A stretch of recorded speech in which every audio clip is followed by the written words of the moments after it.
one thing, you guys, Coach was invited to a world renowned.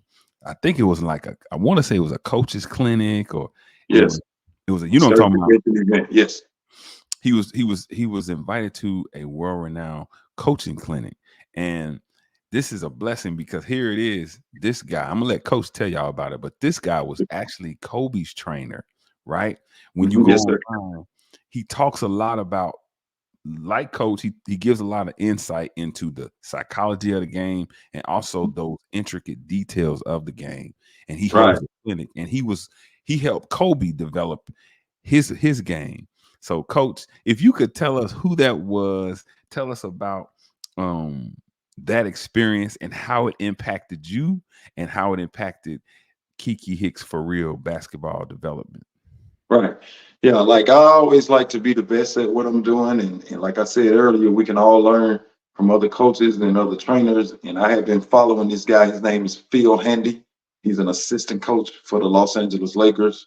He's trained some of the best players in the world, LeBron James, Kobe Bryant. He worked with Anthony Davis and, pretty much all of the Lakers. Um, yes, he was having a certification event out in California at the Mamba Sports Academy, and it was a weird feeling meeting him and being there because I know Kobe spent a lot of time in there. I know his daughter spent a lot of time in there. I know this is the location that they were on their way to when the tragic accident happened. And so, I love the event because, first of all, I learned a lot, not just from Phil Handy, but from other great trainers. There were like the top trainers in the world was there. Like Gannon Baker was there, Chris Johnson was there. Top big time trainers were there, and it was a um, Rico Hines was there. Teresa Witherspoon did a great segment on defense.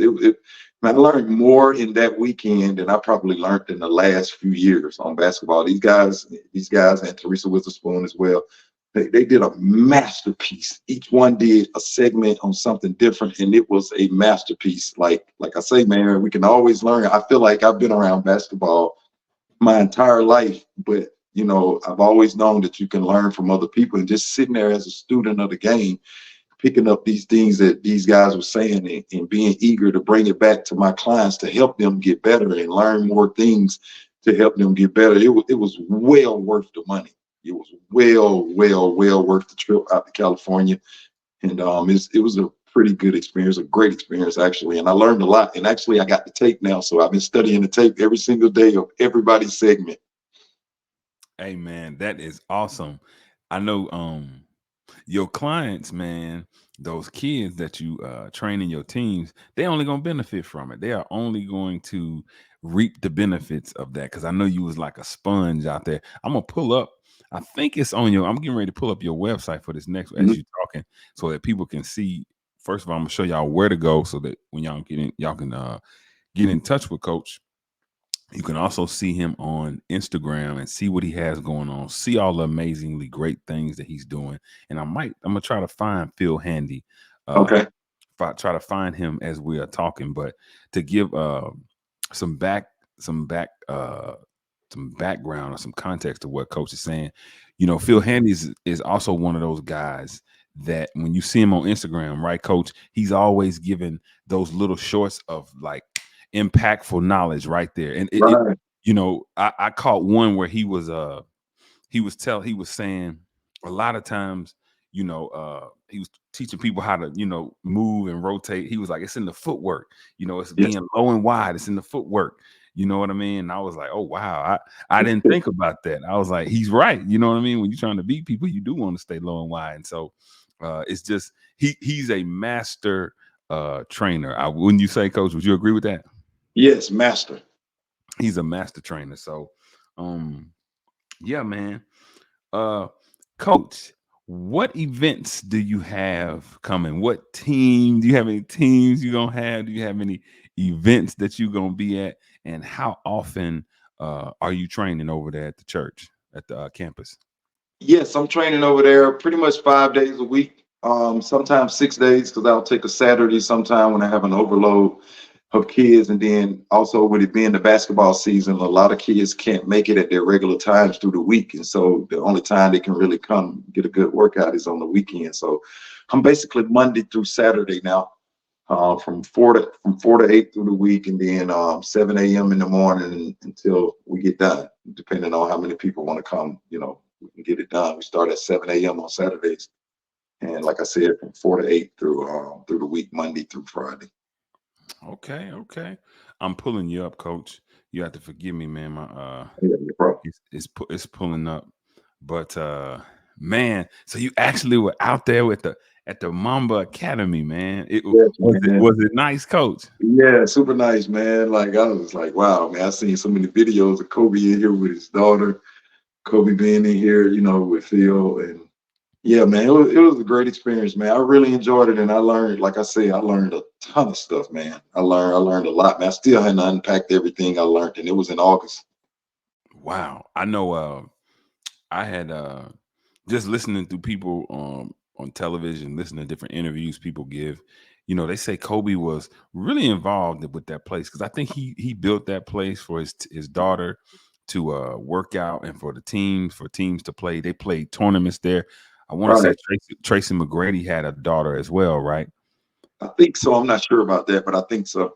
Yeah, I think I saw where Tracy McGrady had a daughter, and him and Kobe were, competing again through their children. That was funny. They were competing again through their children. But I'm just trying to say that they say Kobe was very accessible at that place. He was very humble, very down to earth. People came in there. As long as people were respectful, he's talking to everybody, man. It's like, hey, this is a place for the kids, like you say, man. This is not about me or my career. This is about helping these young ladies and these young people reach their full potential. So, man, that was awesome. I can see Kobe. People can say what they want about Kobe, but I can see Kobe being like just what you said, being humble and being at that place. Because if he spent the amount of time I know that he spent around Phil, I know Phil rubbed off on him. Because listen, man, when we first started the event, I mean, there's coaches everywhere in here, man. And the first thing he said, I said, "I'm gonna let you know right now, I'm leaving the ego at the door. I do not have an ego." Mm. And I appreciated that, man. I like guys like that who's on a high level, but they're still humble enough to speak to other people with respect and give up the knowledge. Like he always says, share the knowledge, and I try to be the same way. That's like I told you earlier. I'm not in competition with no other trainer. I will share the knowledge. It's all for the players, man. It's all for the client. It's not about me. I've already had 10,000 people in the arena cheering for me before. So it's not about me. It's just what I can do and what I can do to help someone else get better. Coach, you couldn't have said it no better, man. And you gotta, I always the way I describe you to people, man, when I send people your way, right? Because basketball communities are small. I always say, man, Coach Keke teaches mindset as well as skill set. Probably Yeah, mindset before skill set. And when you got the mindset that I'm helping these kids, right? right. This is not about me. I'm gonna get what I need to get, but I want you to when you advance, I win. That's the only time I win is when you your best self.